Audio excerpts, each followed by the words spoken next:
This rapper was blasted with over 100 bullets and ended up dead. Before this tragic event, the rapper was already working with some of the biggest artists in the game. People around him knew that he had the potential to be the next big thing, but when he was just about to hit mainstream success, he lost his life in a deadly shootout. The police found his car with 100 bullet holes with his dead body inside, and because of the number of bullets the suspects fired, the police quickly determined that it was a targeted shooting. It's not clear how many bullet wounds the rapper suffered, but he clearly didn't survive them. This murder happened 3 years ago, so are the suspects already paying for their crime? His name was Rudolph Simmons Johnson, a rising hip-hop star from Atlanta who went by the name Lil Marlo. Growing up in one of the most dangerous and crime-infested housing projects in the city, Marlo had always been exposed to different types of crime since he was a kid. Because of that, he became a hustler at a very young age, and since he was surrounded by criminals, Marlo learned what to do and what not to do while hustling on the streets. So despite committing crimes left and right for years, the police never caught him. You never been to prison before, huh?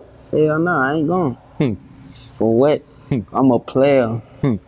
Ain't going to prison. That's for suckers. Marlo was really focused on making money on the street and never really thought of being a rapper, but people around him said that he had a talent for it. So because of that, a label manager brought him to a studio to record some songs, and the moment he stepped in the booth, everything changed for him. First in the third, we rollin', I jump in the deuce and I make the shit jump to a full nigga. I get the bitch for low.